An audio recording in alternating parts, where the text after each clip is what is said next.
자, 이제 우리 성경 말씀 볼 차례네요. 성경 말씀 마가복음 14장 22절부터 29절까지 26절까지 22절부터 26절까지 함께 읽습니다.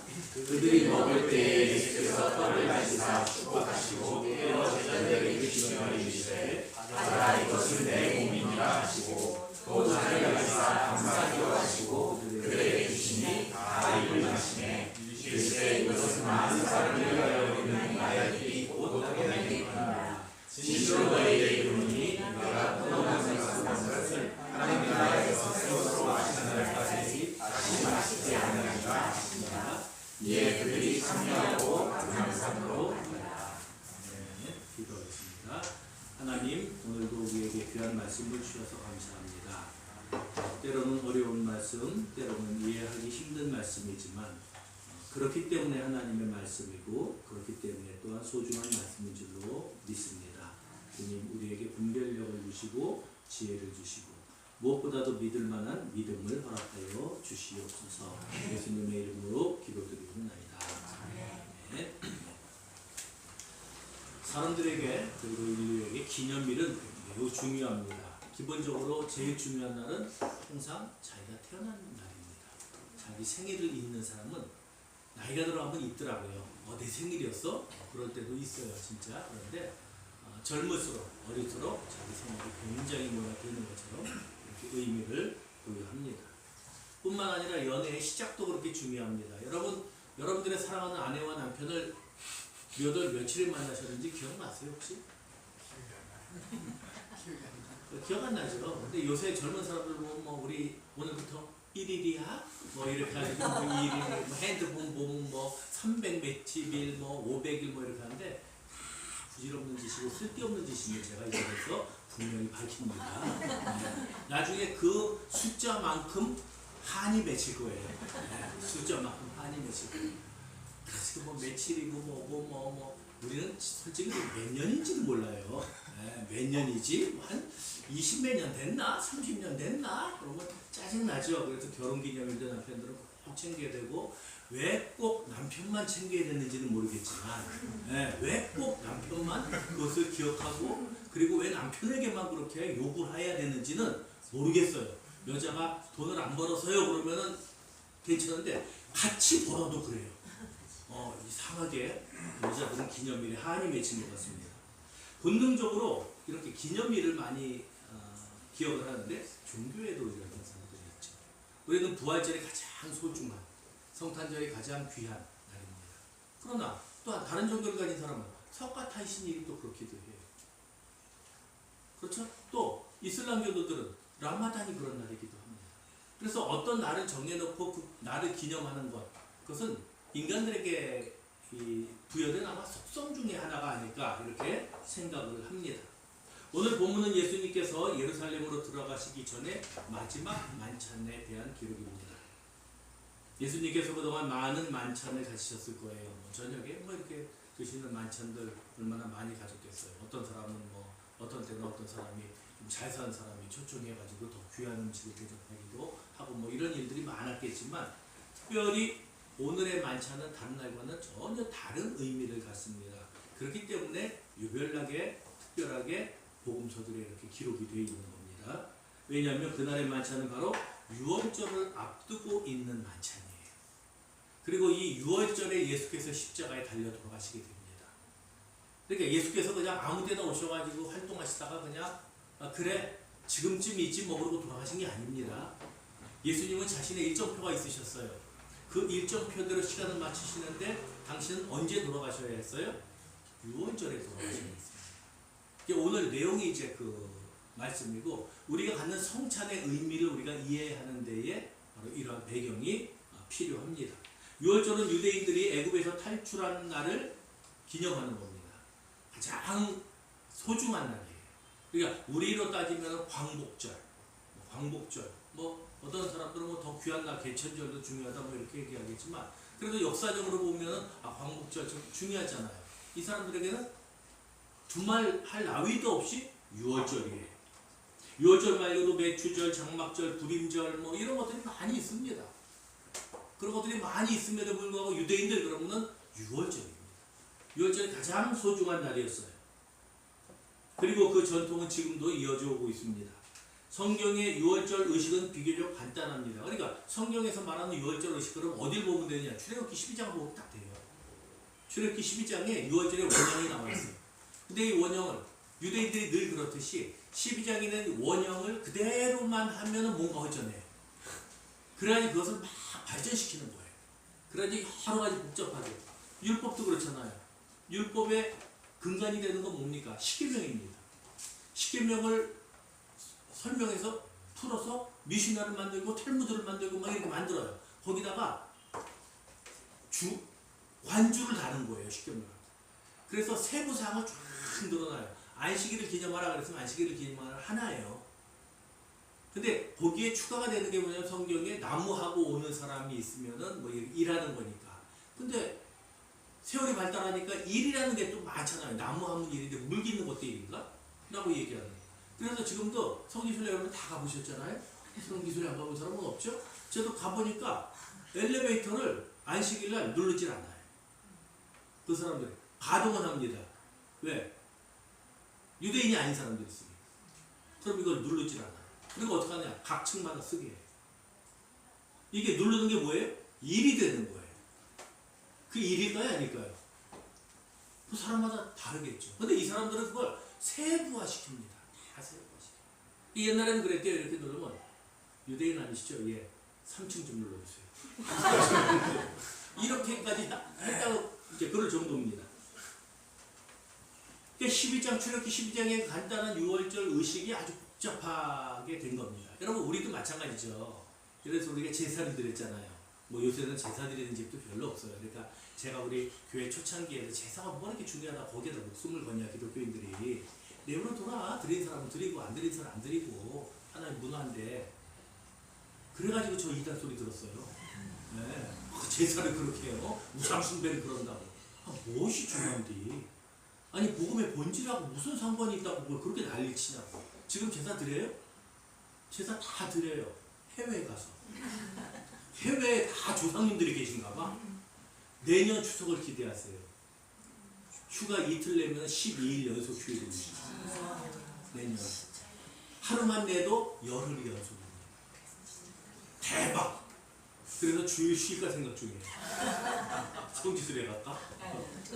해본 얘기예요. 저도 벌써 갔다 왔기 때문에 또 갈 필요 없어요. 이러면 또 언제 갔어요? 또 이런 사람들이 있다. 우리가 옛날에 조상님들 섬길 때에 그냥 맨 처음에 어떻게 시작했겠어요? 아 우리 조상님들한테 참 감사하다. 우리가 이렇게 태어난 게 조상님들 덕이지. 그럼 떡 하나 올려놓을 수도 있죠.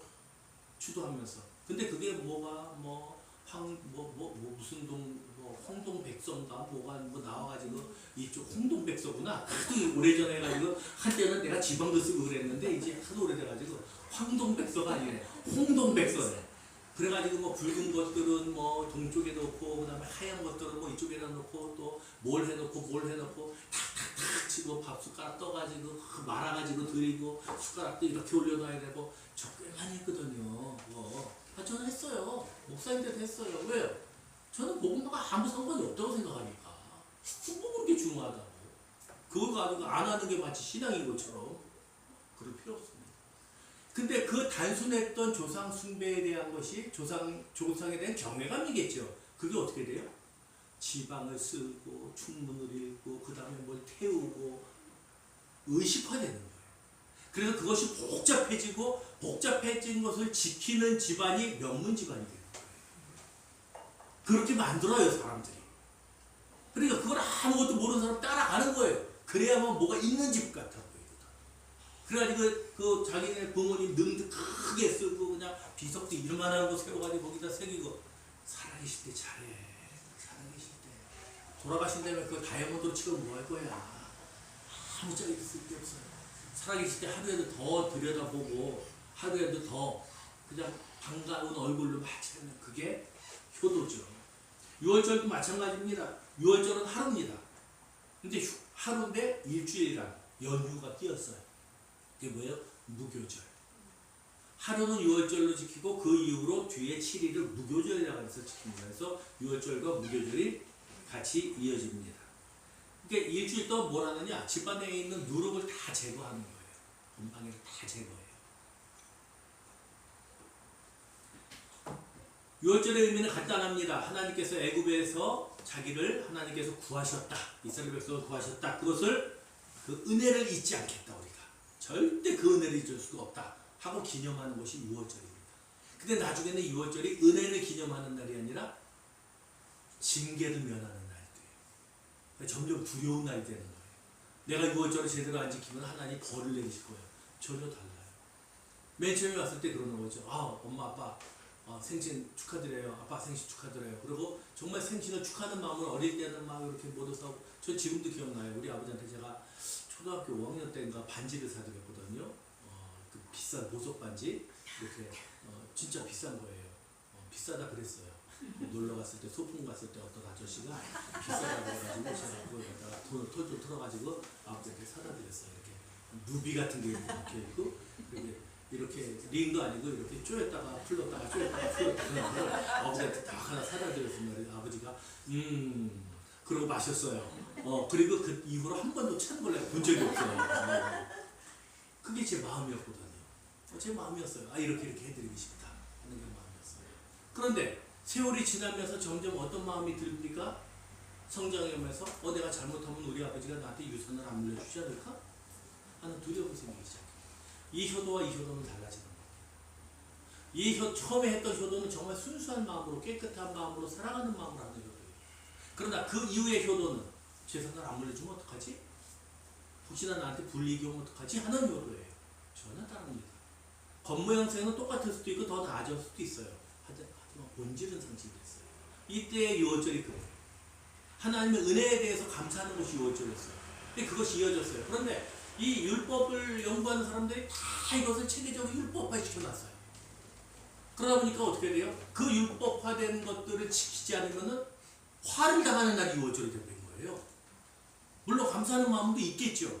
그 마음도 있겠지만 그것의 비중이, 감사, 은혜에 대한 감격의 비중이 점점 줄어들고, 그리고 오히려 두려움이 더 높아지는 게 이 당시에 유월절이었던 거예요. 그러니까 예수께서 그것을 오히려 간단하게 말씀하셔요. 유월절에 어린 양이 되셨습니다. 예수님께서. 그래서 예수의 피는 출애굽시기에 그 문지방과 문설주에 발라서 유대인들을 구원했던, 근데 어린 양을 하나님 명령하시잖아요. 잡아서 그 피를 문설주와 그리고 문기 등에 발라라. 그러면은 죽음을 면할, 장자가 죽지 않을 것이다. 그래서 그대로 한 사람들은 건짐을 받았습니다. 그러나 유대인이라 할지라도 그 말을 무시한 사람들은 자녀들이 다, 장자들이 죽임을 당하는 것을 보게 됩니다. 그러니까 뭐 이렇게 피타령이고, 왜 그렇게 니네들은 유대인들의 절기에 역사도 그렇게, 유대인들은 우리나라 역사도 모르면서 이렇게 시비 건 사람들이 꽤 있어요. 아주 무식한 겁니다. 우리가 이스라엘 왕 다 외우는 거 아니에요. 하지만 우리나라 왕 다 외워요. 태종태세문단세, 세종연기, 임명선 이라고 다 외워요. 우리가 아는 왕이라고 딱 한 두셋밖에 없어요. 누구요? 다윗하고 솔로몬밖에 없어요. 우리가 그런 왜 가끔 가다가 알면 히스기야 이런 거 아는데, 히스기야가 누군지도 잘 모르고, 그 다음에 또 하면 요시야 들어본 적은 있잖아요. 하지만 우리가 공부해요? 안 해요. 근데 시비 거는 사람들은 우리가 이스라엘 역사에 굉장히 정통한 줄 알아. 아니요. 우리는 애굽에서 그냥 벗어난 거 하나 외에는 그 다음에 다 망했다 그거밖에 몰라요. 우리는 우리나라 역사를 알죠.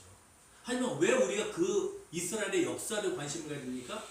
유대인의 역사를 예수께서 오시기 전까지 우리는 관심을 가져요. 왜요? 구속사역이기 때문에. 구원사역이기 때문에 그나마 우리가 솔로몬에 대해서, 그리고 다윗에 대해서, 특별히 다윗이죠. 솔로몬은 별로 없어요. 다윗에 대해서. 다윗이 왜 그래요? 언약이 있으니까. 다윗은 언약의 사람이니까. 그래서 그 한 사람 관심을 갖는 거예요. 다른 왕들 관심 없어요. 유월절의 순서를 다 우리가 모릅니다. 그냥 출애굽기 12장에 나와 있는 거, 그냥 너희들이 이렇게 도망갈 때에 누룩 제거하고, 누룩 없는 빵 가지고 가고, 쓴 나물 좀 먹고, 이제 이래라. 양 잡아가지고 그 피로 이렇게 발라. 끝. 그런데 지금 유월절 지키는 그 유대인들의 순서가 있습니다. 그게 어떤 의미인지 알 필요는 없지만 제가 한번 읽어드릴게요. 첫째, 하루 전부터 누룩을 제거합니다. 그리고 모든 그릇을 깨끗하게 닦습니다. 이것을 이제 키두시라고 얘기해요. 성결이라고 얘기합니다. 그러니까 모든 것을 정결케 하고 누룩을, 그래서 진짜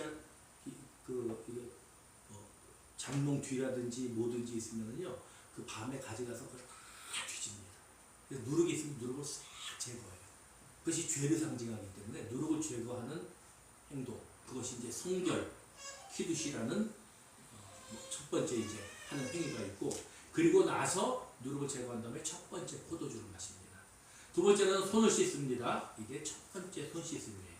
그리고 세 번째는 파슬리나 양상치를 소금물의 그릇에 담았다가 꺼내서 먹습니다. 파슬리는 문설주에 피를 바르는 그 우슬초를 상징을 해요. 우슬초의 역할을 하는 게 파슬리입니다. 그리고 이 소금물은 애굽에서 흘린 눈물과 홍해를 상징합니다. 그래서 그 소금물에다가 담갔다가 꺼내요. 그래서 먹습니다. 맛없겠죠. 네. 그리고 네 번째로 떡을 뗍니다. 이때는 조금만 먹습니다. 그러니까 애굽에서 배고팠던 시절을 생각을 해라. 그래, 그 전부터 금식을 하다가 요만큼 먹어요. 더 먹으면 안 돼요? 안 돼. 배고픈 걸 기억을 해요. 그런 의미로 먹으라는 거예요. 그래서 그걸 기억을 하는 의미로 먹습니다. 그리고 그것을 떼면서 이것은 선조들이 애굽에서 먹던 고난의 떡이다 라고 아빠가 띄워줍니다. 그럼 그만큼을 먹습니다. 그리고 다섯 번째는 해방의 이야기를 가장 얘기를 해줍니다. 우리가 이랬다. 이스라엘이 이런 고난을 당했는데 하나님이 이렇게 구하셨다. 그러면 아이들이 묻습니다. 아버지, 유월절의 의미가 뭔가요? 그러면 아버지가 이거 설명을 쭉 해줍니다. 늘 압니다. 늘 알지만 또 묻습니다. 다음 해가 되면 또 묻습니다. 또 묻습니다. 유월절마다 묻습니다. 유월절의 의미가 뭔가요? 유월절의 이런 것이다. 그래서 이스라엘 민족이 무서운 거예요. 역사를 잊지 않아요. 그들은 기억합니다. 뼛속 깊이 기억합니다. 잊지 않습니다. 유월절의 의미가 뭔가요? 작년에 했던 대답이 또 나옵니다. 하지만 그 질문을 또 하고 또 대답합니다. 그리고 여섯 번째는 시편 113편과 114편을 부릅니다. 이 찬송은 유대인들이라면 어렸을 때부터 그냥 외우던 찬양이에요. 그 찬송을 부릅니다. 그리고 일곱 번째, 두 번째 잔을 마십니다. 이것이 하가다라고 얘기하는 설명의 잔이라는 뜻입니다.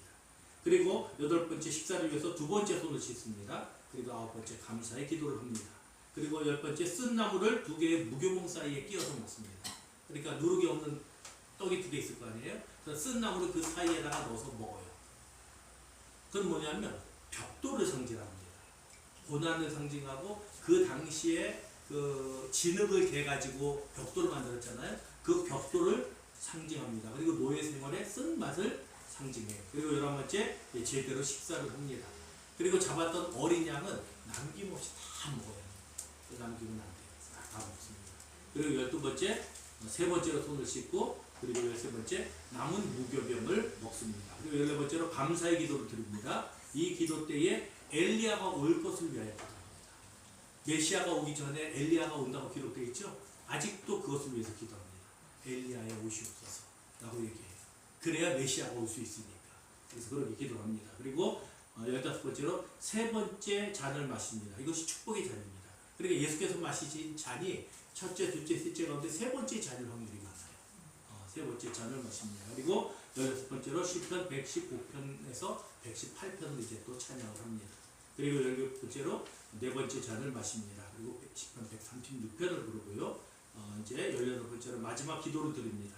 이 기도는 하나님의 역사하심을 찬양하는 기도고 하나님만이 유일하신 하나님이심을 고백하는 기도가 됩니다. 그렇게 유월절 의식이 긴 시간 동안 끝나요. 굉장히 긴 시간입니다. 천천히 진행이 되기 때문에. 물론 후대 유대인들이 지킨 이 유월절 예식은 출애굽기의 예식을 촘촘하게 만들고 자기네 나름대로 의미를 부여해서 만든 거예요. 그러니까 정신은 똑같습니다. 유월절의 중심 사상은 똑같아요. 구원하신 하나님께 감사하라.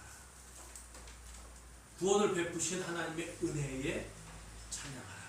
그거예요. 그게 유월절 의식입니다. 그리고 마침내 예수님께서 이 유월절 의식에 마침표를 찍으십니다. 예수님은 유대인들이 복잡하게 만든 유월절 의식을 단순화시키셨습니다. 떡과 잔으로 그냥 함축적으로 만드셨어요. 그러면 그 교훈이 뭐겠느냐? 우리가 이제 새로운 마지막 만찬의 의미를 우리가 살펴볼 필요가 있습니다. 첫째로 떡과 포도주의 의미를 우리가 알아야 됩니다. 우리가 잘 알죠. 성찬에 쓰이는 가장 중요한 도구 둘이죠. 떡하고 포도주입니다. 이것은 천주교도 개신교도 똑같습니다. 왜요? 예수께서 그렇게 하셨기 때문에 그렇습니다. 이 성찬의 행위에는 하나님의 구원의 역사가 담겨 있습니다. 유대인들이 유월절 식사를 통해서 하나님의 구원하심을 그리고 하나님께서 자신들을 사랑하셨음을 느끼고 감격하는 것처럼 우리는 성찬을 행할 때마다 하나님께서 나를 구하시고 예수께서 나를 위해서 돌아가셨음을 기억하며 감사하는 거예요. 그래서 천주교는 미사라 그러죠. 걔네들은 매주 성찬이에요. 그 자체가 성찬이에요. 이것이 옳습니다.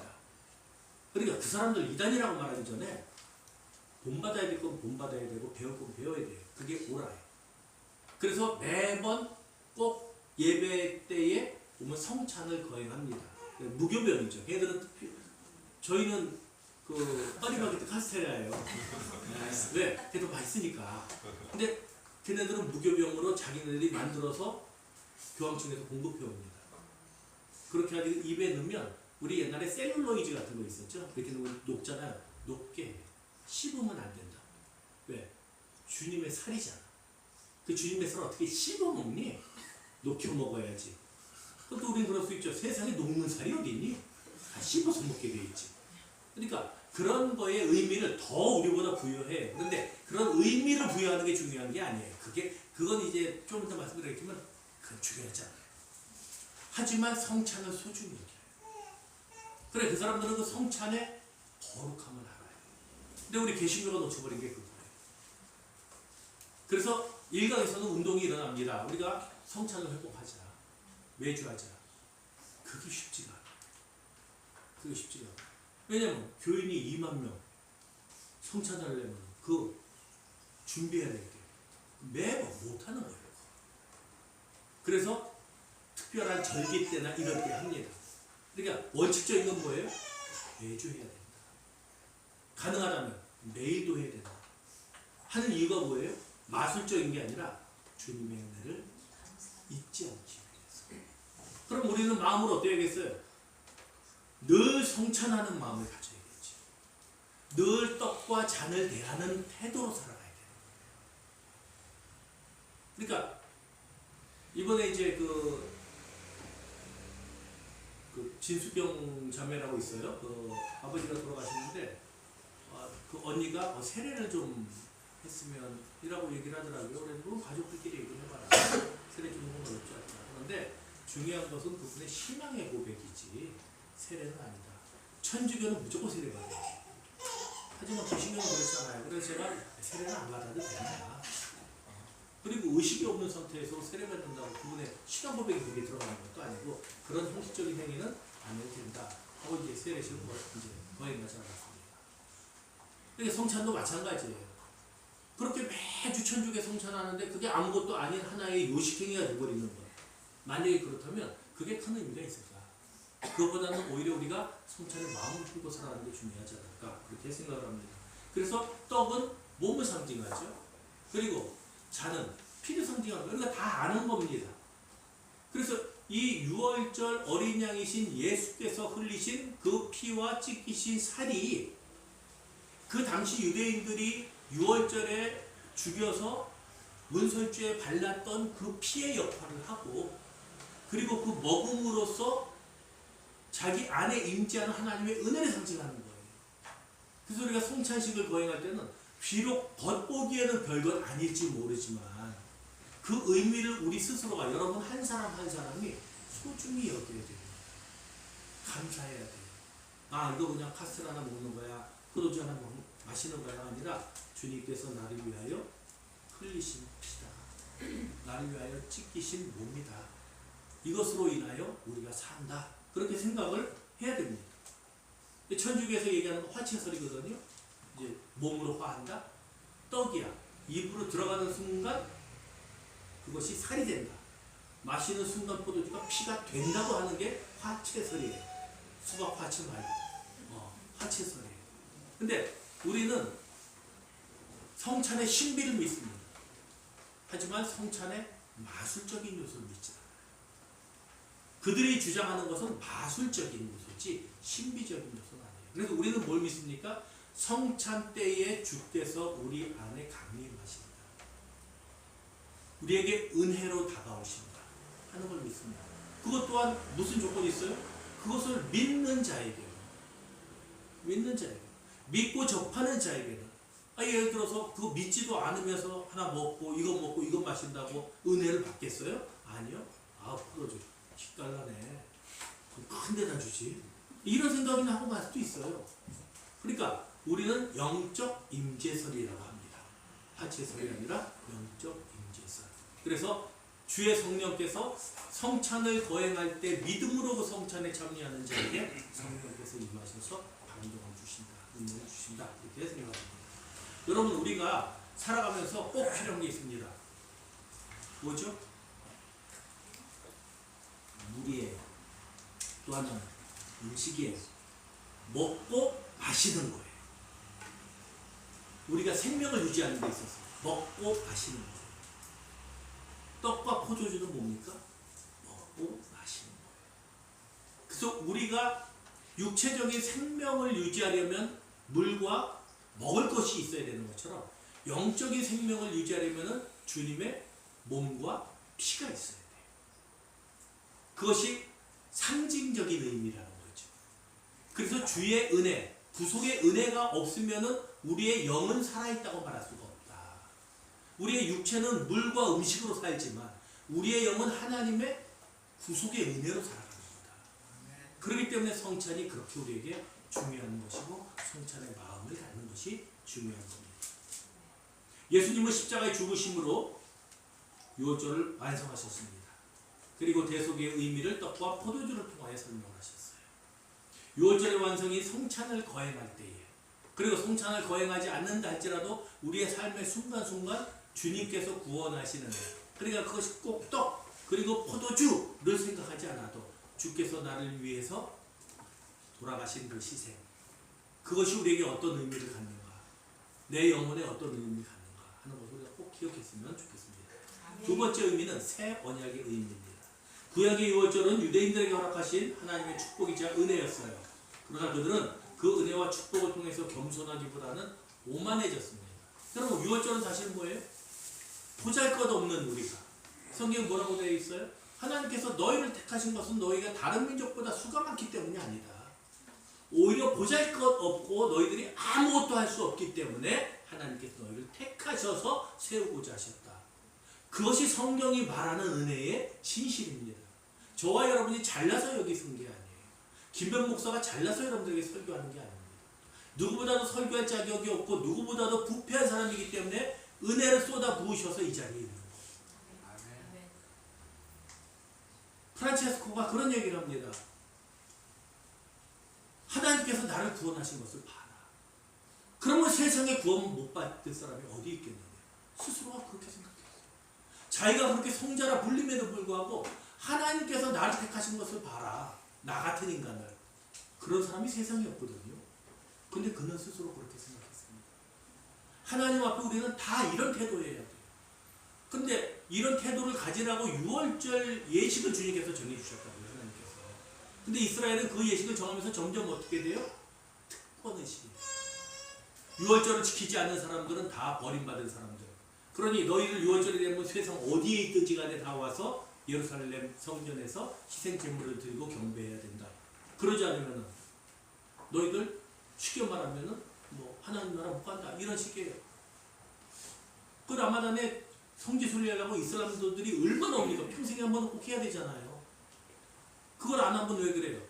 자기네들이 말하는 천국에 못 가기 때문에 그런 거예요. 그래서 그 가난한 사람들도 돈을 쌓아가지고 거기 가가지고 뱅뱅뱅 돌다가 깔려 죽고 난리가 나는 겁니다. 그게 무슨 존재예요? 여러분, 예루살렘에 꼭 성지순례 가지 않으면 구원을 못 받는다 그러면 여러분 갈 겁니까? 그러면은 그것이 거짓 종교라고 여러분들은 말씀하실 수 있어야 돼요. 이미 그런 조건들이 있으면 그것은 거짓 종교요 라고 얘기를 해야 돼요. 그러니까는 저기 그 하늘궁이 생기는 거예요. 누구지 그거? 허경영 하늘궁이 그러니까 생기는 거예요. 그리고 통일교고 통일재단 같은 게 그렇게 생기는 거예요. 거기 가는 거예요. 그런 거에 말려서. 누군가 그 얘기를 하면 헛소리 하지 말라 그러세요. 그거는 우리의 마음 가운데 있고 우리의 영혼 깊은 곳에 있지 어느 장소에 가서 구원이 이루어진다? 천만의 말씀입니다. 심지어는 교회에 와야 우리가 구원을 얻습니까? 아니요. 교회 안 다녀도 얼마든지 구원받습니다. 그러나 교회를 안 다니면서 하나님 믿는 게 얼마나 어려운지 우리가 알아요. 그렇잖아요. 교회 안 다니면서 어떻게 예수를 믿어요? 그게 얼마나 힘든 일인데. 이 6월절은 끝없는 희생의 6월절이었습니다. 이스라엘은 계속 해마다 피를 요구했어요. 양을 바치고 비둘기를 바치고 뭐 그러니까 예수님께서 성전을 엎으셨잖아요. 근데 예수께서 돌아가심으로써 더 이상의 양, 더 이상의 황소의 피가 필요했다. 내 피로 인류의 모든 죄를 사한다라고 말씀하시는 거예요. 영원히 더 이상의 제사가 필요 없다라고 말씀하시는 거죠. 그러면 지금 유대인들은 제사를 드리고 있을까요? 안 드리고 있을까요? 안 드립니다.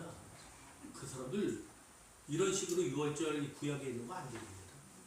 이렇게 드리는 게 지금 사마리아 지역에 있는 한 부족이 있어요. 족속이. 그 사람들은 드립니다. 아직까지. 사마리아에 있는. 그러니까 정통 유대인들이 아니라 사마리아인들이 좀 이렇게 안 좋다 그랬잖아요. 그 사람들이 오히려 드리고 있어요. 유대인들 더 이상 이렇게 예루살렘에서 피 잡고 뭐 이렇게 안 합니다. 상징적으로 한 마리나 잡을래나? 구약에 나와 있는 거 안 지킵니다. 그들도 안 지킵니다. 왜요? 바뀌었잖아요, 세상이. 세상이 바뀌었는데 어떻게 그걸 갖다가 뭐 몇 가지 정당 한 마리씩 양 가지고 와서 잡으세요. 그걸 거기서 피바다가 되게 그걸 해요. 못합니다. 예수께서는 할 필요가 없다고 말씀하셨습니다. 미리 그러셨어요. 세대가 바뀌기 전에 내가 다 했다. 내가 다 했다. 너희들이 할 건 아무것도 없다.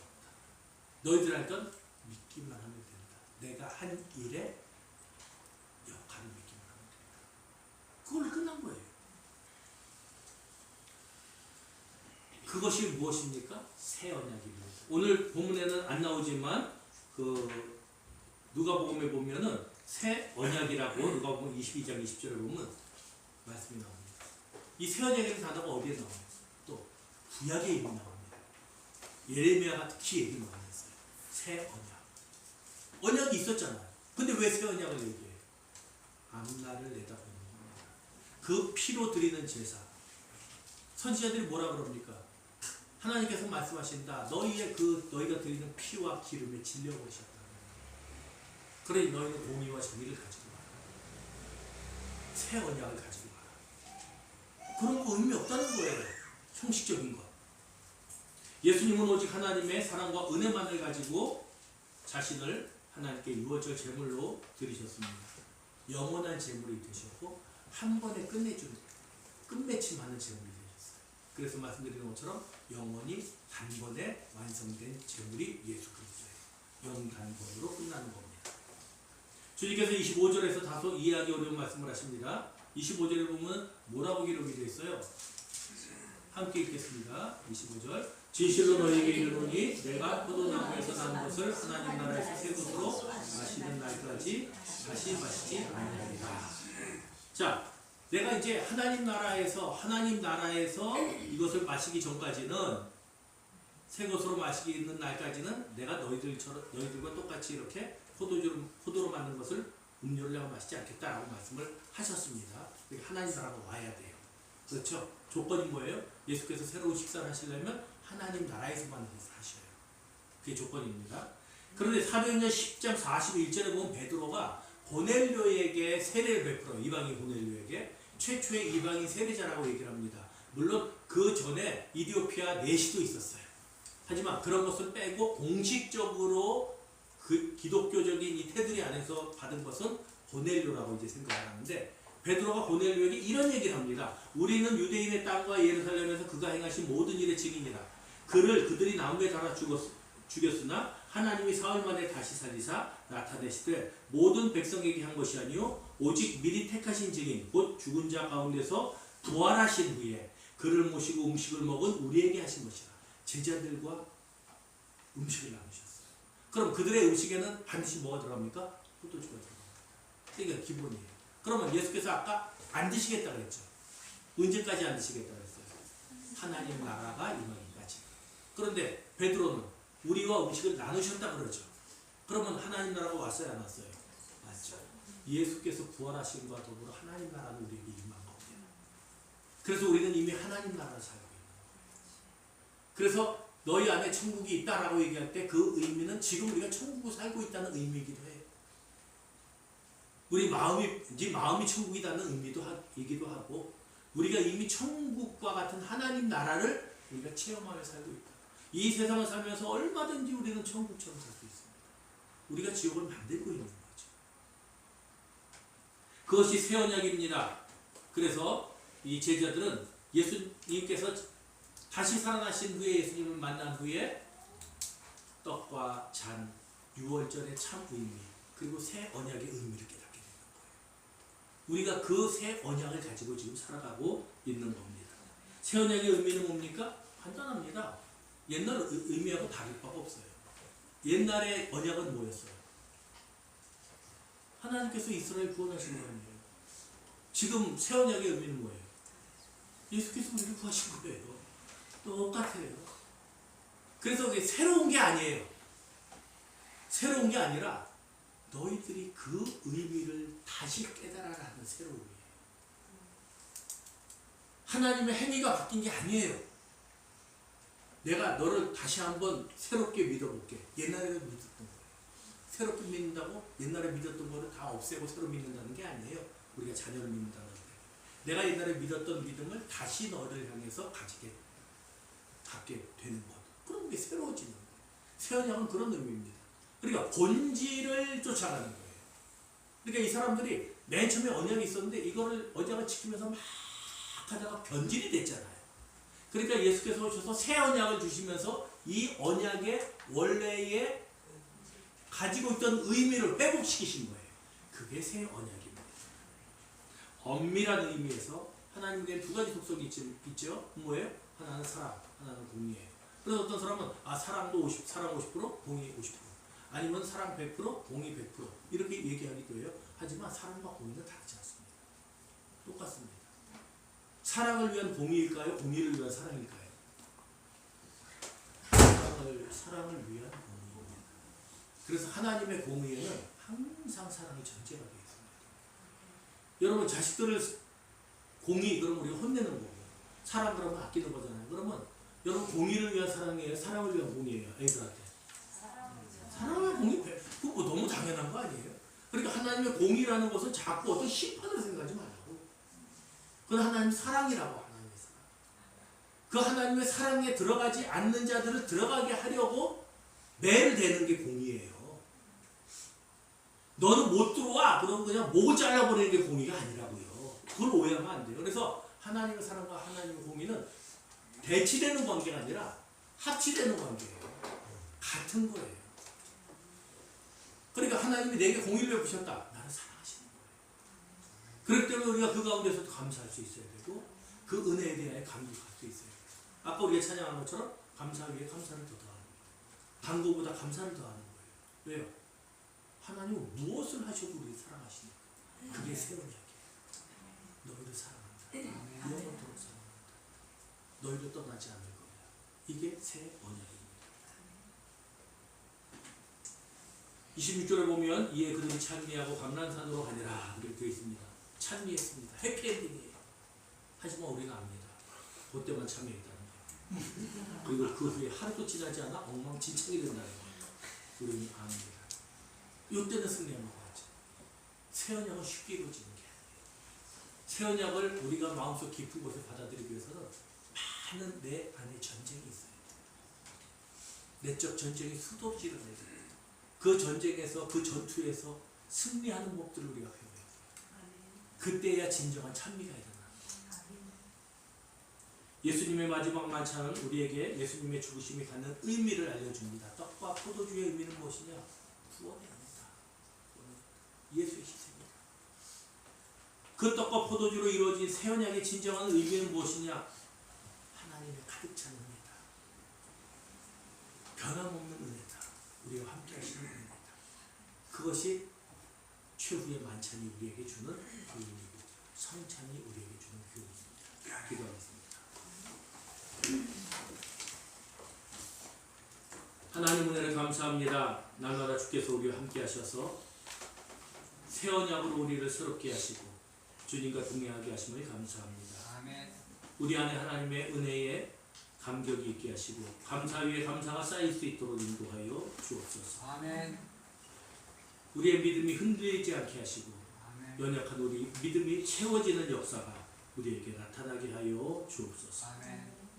이제는 우리 주 예수 그리스도의 은혜와 하나님의 사랑과 성령의 감동하심이 떡과 포도주가 갖는 구속의 의미, 새 언약이 갖는 은혜의 의미를 기억하여 오직 은혜와 사랑으로 가득 찬 성찬, 은혜와 사랑으로 가득한 새 언약을 누리기 원하는 행복한 교회 모든 성도들 위해 영원토록 함께 있을지어다. 아멘.